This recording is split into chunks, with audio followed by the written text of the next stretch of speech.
I think in 2026 we'll have increasing constraints, and I think that actually those constraints actually are what breeds innovation. We've got the fragility of healthcare economics as a baseline, right?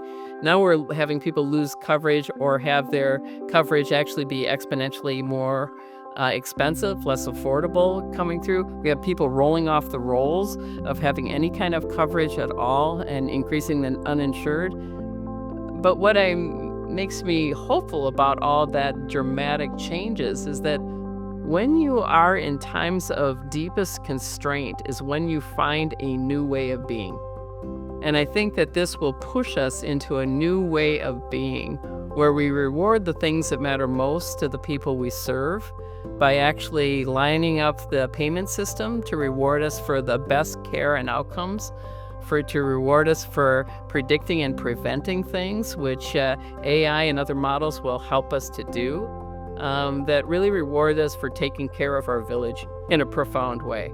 So I'm hopeful that actually the constraints will lead us to a new way of being.